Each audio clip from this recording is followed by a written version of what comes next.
오늘 함께 나눌 하나님 말씀은 고린도전서 1장 1절에서부터 3절까지 말씀입니다.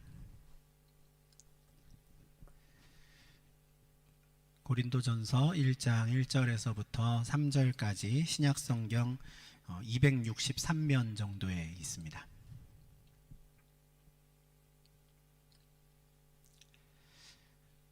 찾으신 줄 알고 고린도전서 1장 1절에서 3절까지 말씀 제가 봉독하겠습니다.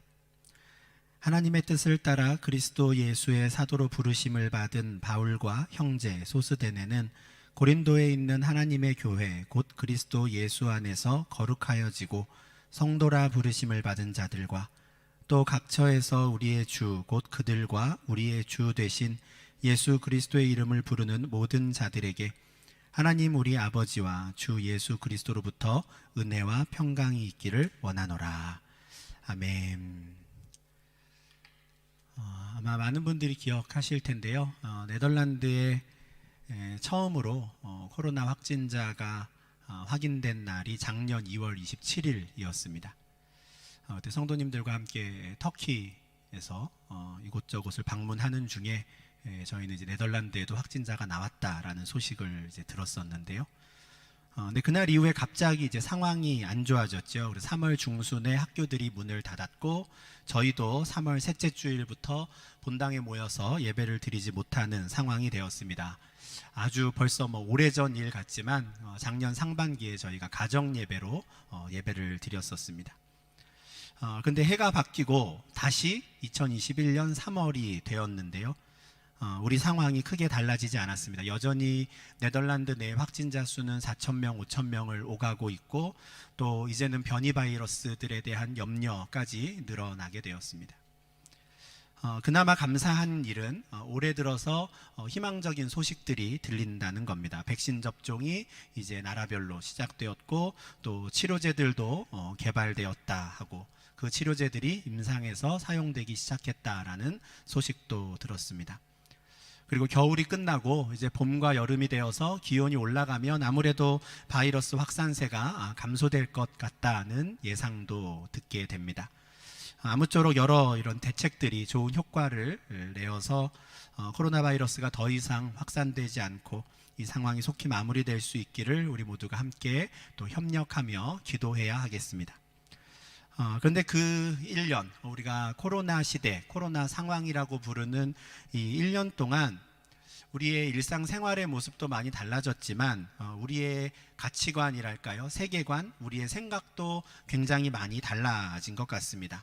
세상을 바라보는 관점, 그동안 중요하게 여겼던 삶의 우선순위도 많이 바뀌게 된 것 같고요.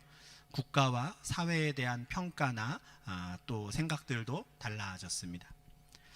날마다 집계되는 확진자 숫자를 보고 또 사망자 숫자를 보면서 그냥 나중 일로 생각했었던 그 삶과 죽음에 대해서도 또 여러 생각들을 하게 되었죠.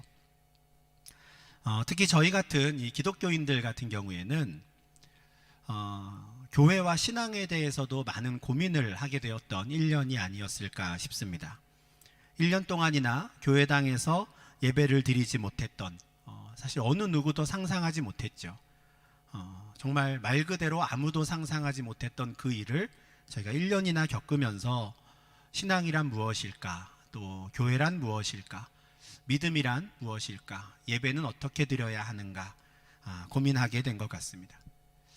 지금은 각자 흩어져서 우리가 이런 고민들을 하는데 나중에 상황이 좋아져서 이와 같은 각자 흩어져서 했던 개개인들의 생각이 다 모이게 되었을 때 그때는 우리는 또 공동체 안에서 어떤 신앙생활을 하게 될지 또 우리의 모습은 어떻게 달라지게 될 것이며 우리는 어떤 형식의 예배를 또 앞으로 드리게 될지 잘 모르겠습니다. 아마 각자 우리가 열심히 고민하고 있을 것 같은데요.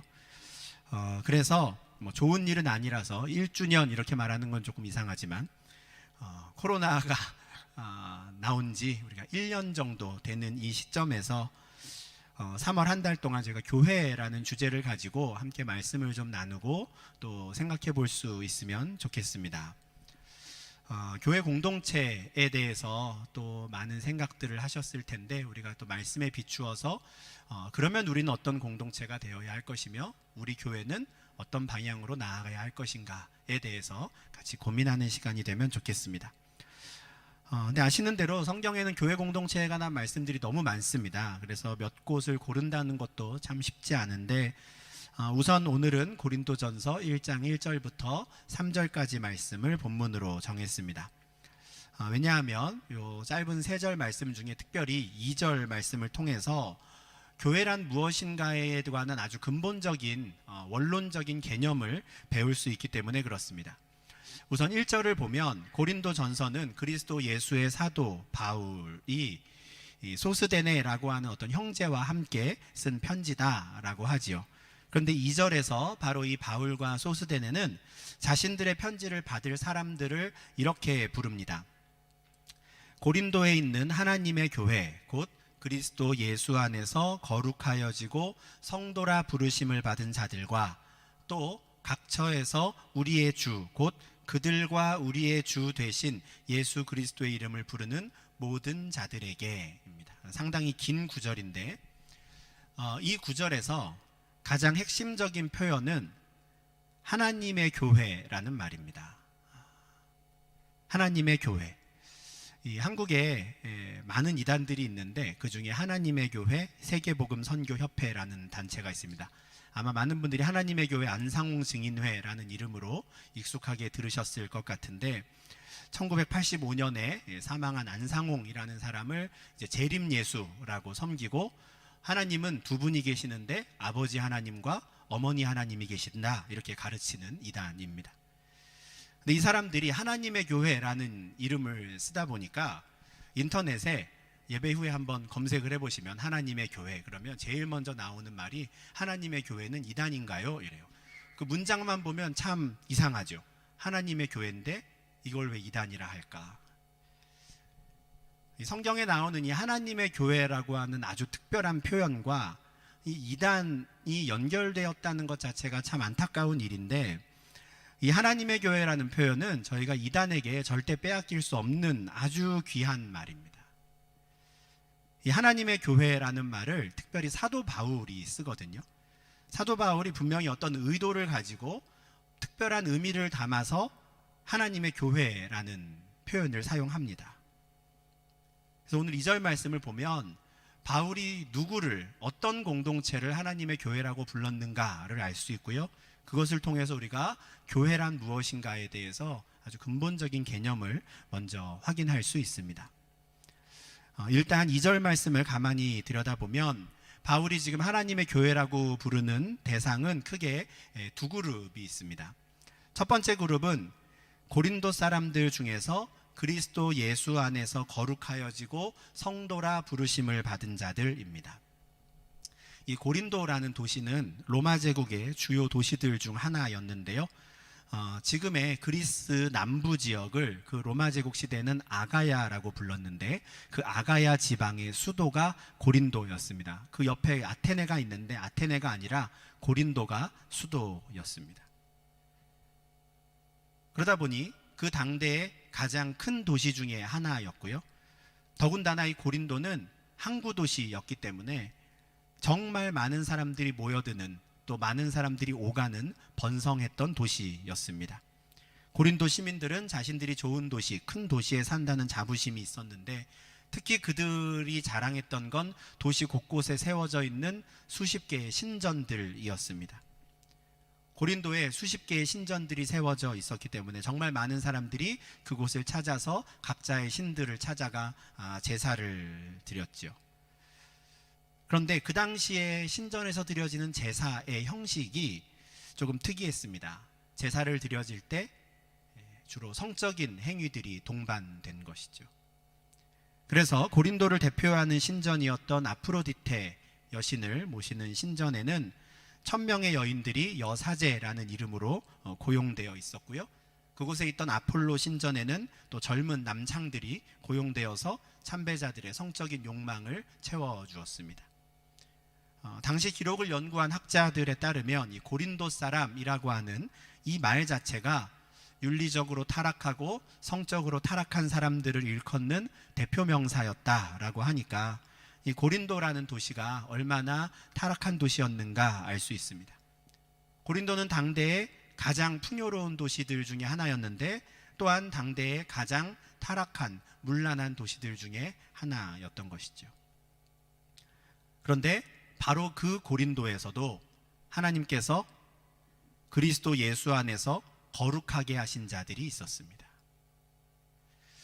이 거룩이라는 말을 들으면 어떤 이미지가 떠오르시는지 궁금합니다. 저는 어렸을 때 이제 거룩하라 라는 말을 교회에서 들으면 떠들면 안 될 것 같고 이렇게 엄숙하고 이렇게 진지한 이미지가 이제 제 머릿속에는 떠올랐는데, 본래 거룩이라는 말은 구별하다, 구분되다 라는 뜻입니다.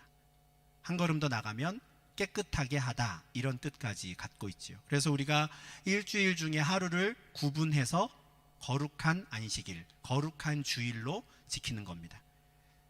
구분하는 날인 것이죠.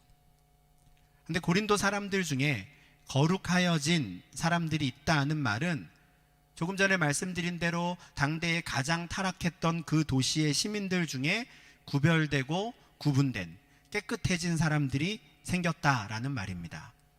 사도 바울이 고린도에서 복음을 전하기 전까지는 고린도 사람들 중에 이처럼 구별된 사람들은 없었습니다.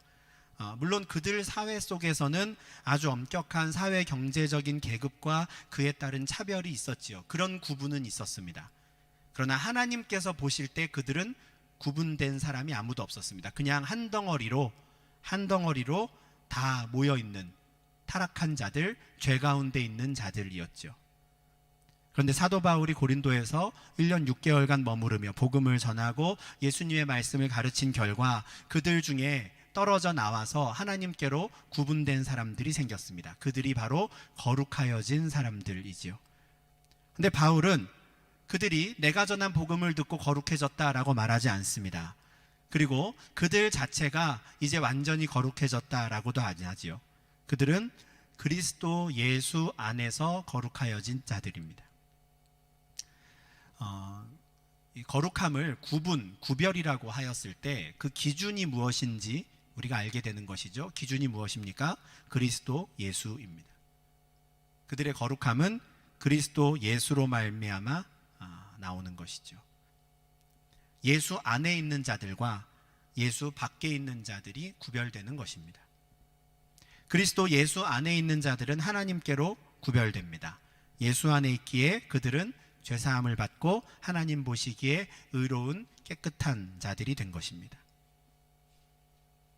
그래서 바울은 이제 그들을 성도라는 이름으로 부릅니다. 영어 성경에는 saints라고 번역되어 있는데 이 단어를 우리는 성도라고 번역하죠. 거룩한 무리라는 뜻입니다. 영어 성경도 그렇고 우리말도 사실 이것을 복수명사인 것을 잘 살려서 번역한 것인데, 이 성도라는 말은 엄밀히 말하면 한 사람이 아닙니다. 언제나 최소 2명 이상의 사람들이 모여있는 그룹을 말하는 것이죠. 그러니까 그리스도 예수 안에서 거룩해진 사람들의 모임이 있는 겁니다. 근데 바울은 그들을 성도라고 칭하면서 그들을 성도라 부르신 분에 대해서도 이야기하지요. 그들을 그리스도 예수 안으로 부르시고 거룩한 무리 속으로 들어오도록 부르신 분이 있다는 거죠. 그분이 누구십니까? 하나님입니다. 모든 고린도 사람들이 그리스도 예수 밖에 있을 때 그들 중에 하나님께서 부르신 자들이 있었습니다. 하나님께서 그들을 한 사람 한 사람 부르셔서 그리스도 예수 안으로 들어오게 하셨고, 그리스도 예수로 말미암아 다른 이들과는 구별된 자들을 만드셨고, 한 사람만이 아니라 최소 2명 이상의 사람들을 부르셔서 구별된 공동체를 이루게 하신 것입니다. 그래서 바울은 그 공동체를 하나님의 교회라고 부릅니다. 고린도에 교회가 세워질 수 있었던 데에는 바울의 공로가 큽니다. 요즘 말로 하면 지분이 있다라고 말할 수 있겠죠. 고린도 교회에는 바울의 지분이 있었습니다. 인간적으로 바울은 내가 고린도에 교회를 세웠다라고 말할 수 있는 사람이었어요. 그러나 바울은 그들을 부르셔서 거룩하게 하시고 그들로 하여금 하나의 공동체를 이루게 하신 그 하나님의 주권을 인정합니다. 그래서 그 고린도에 세워진 교회를 나의 교회, 내가 세운 교회라고 하지 않고 그것은 하나님의 교회다라고 부르는 것이죠. 사실 우리가 고린도전서의 앞에 3절 말씀까지만 읽었지만 1장 전체를 한번 보면 이 1장에서 바울은 계속해서 하나님의 부르심에 대해서 이야기합니다. 제일 먼저 1절에서 하나님이 자신을 그리스도의 예수의 사도로 부르셨다 이렇게 하죠. 하나님이 나를 그렇게 부르셨기에 나는 그 일을 했다라는 겁니다. 그리스도 예수의 사도로 부르심 받은 자답게 고린도에서 복음을 전했습니다. 그리고 그의 사역을 통해 이제는 하나님께서 고린도 사람들을 부르셨죠. 그래서 그들로 하여금 거룩한 무리를 이루게 하셨습니다. 1장 9절을 보면 바울은 하나님께서 그들을 한 무리로 부르신 이유를 이렇게 설명합니다. 너희를 불러 그의 아들 예수 그리스도 우리 주와 더불어 교제하게 하시는 하나님은 미쁘시도다. 또한 1장 24절에서는 오직 부르심을 받은 자들에게는 유대인이나 헬라인이나 그리스도는 하나님의 능력이요 하나님의 지혜니라고 선포합니다. 만약 하나님께서 그들을 부르지 않으셨다면 그들도 다른 사람들처럼 그리스도의 십자가를 미련한 것으로 여겼을 텐데 하나님께서 그들을 불러주셨기에 그들은 그리스도를 통해 드러난 하나님의 구원의 능력, 하나님의 지혜를 보게 되었다는 겁니다. 고린도의 성도들이 남들과 달리 어떤 특별한 비밀을 깨달을 수 있는 남다른 지혜가 있는 사람들이었기 때문에 이 복음을 이해하고 받아들여서 성도가 된 것이 아니었습니다. 그들의 능력이 탁월하거나 아니면 좋은 가문에서 태어난 덕분에 자동적으로 성도가 된 것도 아니었죠. 1장 26절에서 바울은 형제들아 너희를 부르심을 보라 말합니다. 육체를 따라 지혜로운 자가 많지 아니하며 능한 자가 많지 아니하며 문벌 좋은 자가 많지 아니하도다. 하나님이 부른 사람들이 너희들인데 너희들 모습을 보라는 것이죠. 하나님께서 각 사람의 지혜와 능력과 가문을 보시고 그 중에 골라서 이 정도면 괜찮겠다 싶은 사람들을 부르신 게 아니었습니다. 하나님의 주권이라고 밖에는 표현할 수 없는 그 섭리 가운데 하나님께서 그들을 그리스도 예수 안으로 부르셨습니다. 그래서 고린도에 세워진 교회는 그 어느 누군가의 교회가 될 수 없었던 것이죠. 그 교회는 시작부터 언제나 하나님의 교회였습니다. 고린도에 세워진 교회를 바라보며 그곳에 있는 성도들을 생각할 때 바울에게 제일 먼저 떠오른 생각이 바로 이것이었습니다. 자신을 사도로 부르신 하나님께서 또한 그들을 성도로 부르셨다는 거죠. 그 결과 우리가 다 같이 한 공동체 안에서 그분의 아들 예수 그리스도와 교제하게 하셨구나라는 사실을 안 겁니다. 그런데 하나님께서 그 고린도에 있는 사람들만 성도들로 부르신 것은 아니었습니다. 2절 하반절에는 바울이 생각하는 하나님의 교회의 두 번째 그룹이 나옵니다. 그들은 바로 각 처에서 우리의 주 곧 그들과 우리의 주 되신 예수 그리스도의 이름을 부르는 모든 자들입니다. 하나님의 부르심은 이 고린도라는 한 지역에 매이지 않습니다. 하나님께서는 특정 지역 또는 특정 시대에서만 당신의 백성들을 부르시거나 또는 특별한 언어를 사용하는 소수의 민족 중에서만 당신의 백성들을 부르시지 않습니다. 하나님의 부르심은 그 모든 것을 초월합니다. 어디에 있는 누구든지 하나님의 부르심을 듣고 그 부르심에 응답하여 예수 그리스도를 자신의 주로 삼아 예수의 이름을 부르는 모든 사람들, 그들이 하나님의 교회의 일원이 되는 것이죠. 분명히 바울이 고린도 전서라는 이 편지에서 앞으로 다룰 내용들은 당시에 고린도에 있던 그 교회가 직면했던 문제들이었습니다. 그러나 바울은 그 문제들이 단지 고린도 교회의 것으로만 다뤄져야 한다고 생각하진 않았습니다. 그는 고린도 교회의 문제에 관한 내용들이 각 처에서 예수 그리스도의 이름을 부르는 모든 자들에게도 유익할 것이라고 생각했습니다.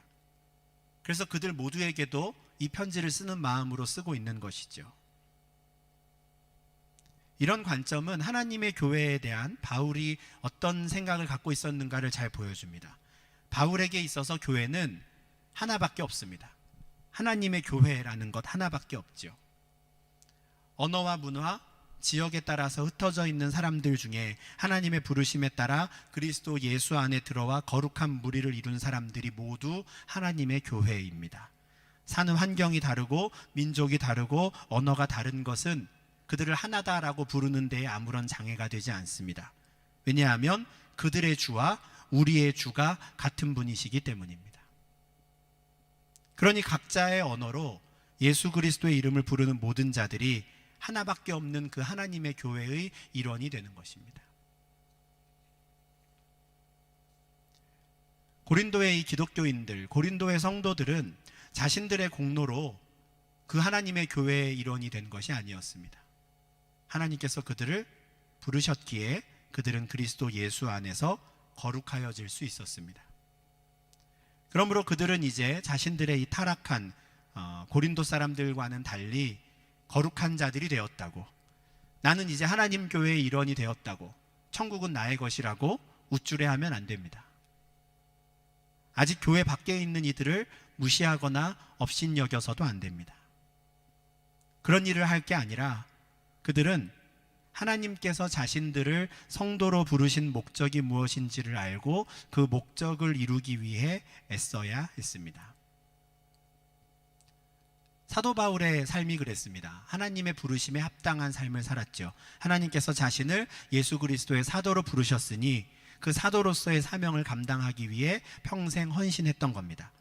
똑같이 하나님께서 고린도에 있는 그들을 성도라 부르셨으니 그 성도라 부르신 그 목적에 합당한 삶을 살기 위해 평생 헌신해야 했던 것이죠. 그리스도 예수 밖에 있는 사람들은 그 당시에 사회가 정해놓은 그 사회 경제적인 계급에 따라서 서로가 서로를 업신여기기도 하고 무시하기도 하고 차별하며 살고 또 자신들의 법에 따라 육체의 쾌락을 쫓아 살겠지만, 이제 그리스도 예수 안에서 거룩하여진 성도들, 구별된 자들은 윤리 도덕적으로 가장 타락한 도시였던 그 고린도에 살면서도 하나님을 위해 구별된 삶을 살기 위해 애써야 했습니다. 또한 그들의 노력은 그냥 개인적인 차원에서만 머물러서는 안 되는 것이었습니다. 공동체적으로도 하나님을 위해 구별된 거룩한 공동체를 만들기 위해 노력해야 했습니다. 왜냐하면 하나님께서 처음부터 그들을 공동체로 부르셨기 때문에 그렇습니다. 마치 에덴 동산에서 처음 사람을 창조하실 때 아담 혼자 있는 것이 보기에 좋지 않아서 하와와 함께 가정을 이루게 하신 것처럼, 타락한 세상 가운데 한 사람 한 사람 하나님이 부르실 때 어느 한 사람만 부른 게 아니라 그와 함께 다른 이들을 부르셔서 처음부터 공동체를 이루게 하신 겁니다. 거룩한 무리 성도가 되게 하신 것이죠. 그리고 그렇게 공동체를 이룬 이후에 그들은 더불어서 함께 그들의 주 예수 그리스도와 교제하게 되는 것입니다. 또한 한 걸음 더 나아가 그들은 고린도 밖에 있는 성도들, 각처에서 주 예수 그리스도의 이름을 부르는 모든 이들도 역시 자신들처럼 하나님의 교회의 일원이라는 것을 인정해야 했습니다. 고린도 성도들의 주님과 그들의 주님이 같은 분이시기 때문입니다. 비록 지역이나 언어와 민족에 따라 공동체를 이루는 구성원들의 피부 색깔, 머리색, 그들의 쓰는 언어는 다 다르겠지만, 고린도에 있는 교회와 데살로니가에 있는 교회, 에베소와 빌립보, 그리고 예루살렘에 있던 그 모든 교회들이 다 하나밖에 없는 하나님의 교회임을 알고 그들 모두와 더불어 예수 그리스도와 교제해야 했습니다. 이게 바로 고린도전서 서론, 이 인사말을 통해서 사도 바울이 고린도 교회 성도들에게 권면하는 내용인데, 이 말씀을 사실 우리 교회에 적용하는 것, 우리 교회 공동체에 적용하는 건 그리 어려운 일이 아닙니다. 성경 말씀의 단어를 이렇게 함부로 바꾼다는 게 조금 조심스럽긴 하지만 2절 말씀에 있는 이 고린도를 로테르담이나 네덜란드로 바꾸면 됩니다. 네덜란드 로테르담에 있는 하나님의 교회, 곧 그리스도 예수 안에서 거룩하여지고 성도라 부르심을 받은 자들, 그들이 바로 우리들입니다. 그리스도 예수 밖에 있었던 우리를 그리스도 예수 안으로 부르신 분은 하나님이십니다. 우리 중 어느 누구도 자신의 지혜를 따라, 자신의 능력을 따라 자신의 가문과 학식을 따라서 그리스도 예수 안으로 들어온 사람이 없습니다. 우리는 하나님을 알지도 못했는데 하나님이 우리를 아시고 부르셨지요. 또한 나 혼자 거룩한 자로 부르신 게 아니라 앞서 부르심을 받은 자들과 함께 공동체를 이루게 하셨습니다. 거룩한 무리가 되게 하시고 성도가 되게 하셨죠.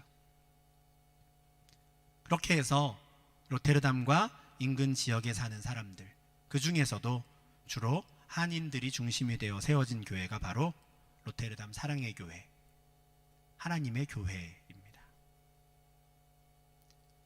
그러니 우리가 로테르담 사랑의 교회라는 이름으로 모여서 해야 할 일은 분명합니다. 우리를 향한 하나님의 부르심에 따라 주 예수 그리스도의 이름을 부르는 것입니다. 그리고 그 부르심에 합당한 거룩함, 구별됨을 드러내는 것이죠. 로테르담은 바울 시대의 고린도와 참 많이 닮아 있습니다. 당대의 가장 유명한 항구 도시들 중에 하나라는 점이 그렇고요. 전 세계 각지에서 모여든 사람들로 인해서 문화와 종교와 사상이 뒤섞여 있는 도시다라는 점이 또한 그렇습니다. 그런데 이와 같은 로테르담에서 하나님께서 우리를 부르셨습니다. 그리스도 예수 안으로 부르시고 의롭다 하시고 이제는 하나님처럼 거룩한 자가 되라 하시죠. 하나님을 위해 구별된 자가 되게 하시는 겁니다. 참 감사한 것은 우리의 연약함을 아신 하나님께서 처음부터 우리를 공동체로 부르셨다는 점입니다. 각 처에서 하나님의 부르심을 받은 사람들을 한 곳으로 모아주셔서 거룩한 무리를 이루게 하시고 지금까지 인도해 주셨습니다. 코로나 상황으로 우리가 1년을 보내보니까 참 이 공동체가 얼마나 귀한 것이었는가 우리가 다시 한번 좀 생각하게 됩니다. 코로나로 인해서 지금은 나 혼자 신앙을 지키기 위해서 아둥바둥 애써야 하는 것처럼 느껴지는 순간들이 참 많지만 이럴 때일수록 우리가 이 공동체성을 잃어버리지 않기를 바랍니다. 오히려 더 이 공동체성을 잘 세워갈 수 있으면 좋겠습니다. 그래서 오늘 말씀처럼 더불어 우리가 함께 주 예수 그리스도와 교제할 수 있어야 합니다. 또한 우리는 우리뿐만 아니라 이 땅에 세워진 모든 지역 교회들이 모두 하나님의 교회에 속한 공동체라는 것도 인정해야 합니다. 암스테르담, 헤이그, 아인토벤, 흐로닝은, 브뤼셀, 룩셈부르크, 나아가 유럽과 저 멀리 미국과 한국에서 같은 주님의 이름을 부르는 모든 자들과 우리는 함께 교제하고 그들과 더불어 삼위 하나님과 교제해야 하죠. 이 멀리 있는 자들과 우리가 어떻게 교제합니까? 사도신경에서 늘 고백하듯이 성령 하나님을 통해서 우리는 그 일을 할 수 있습니다. 거룩한 교회인 것이죠. 코로나로 인해서 서로의 문을 걸어 잠그게 되었고 자국 이기주의라는 말이 자주 등장하는 시대이지만 우리는 이때에도 하나님의 교회로서의 이 공동체성을 지키기 위해 노력할 수 있으면 좋겠습니다. 대내적으로 뿐만 아니라 우리 교회 밖으로도 이 공동체성은 유지되어야 합니다. 우리는 하나님의 교회입니다. 우리는 하나님을 위해 구별된 사람들의 모임입니다. 우리의 구별됨은 어떤 개인을 위한 게 아닙니다. 우리의 구별됨은 오직 여호와 하나님을 위한 구별입니다. 그러므로 우리가 지켜야 하는 그 거룩함, 그 구별됨이 잘못 드러나서 아직 그리스도 예수 밖에 있는 분들을 함부로 정죄하는 무례를 범해서는 안 됩니다. 또한 우리의 공동체성이 잘못 발휘되어서 오히려 다른 이들에게 위협을 주거나 상처를 주는 공동체가 되어서도 안 됩니다. 우리는 우리의 공로로 우리가 하나님의 교회의 일원이 된 것이 아니다라는 걸 늘 기억하고 있어야 합니다. 우리가 그리스도인이 되었다는 사실은 우리를 부르신 하나님께 감사해야 할 일이지 우리 스스로가 우쭐해하거나 자만할 일이 전혀 아닌 것입니다.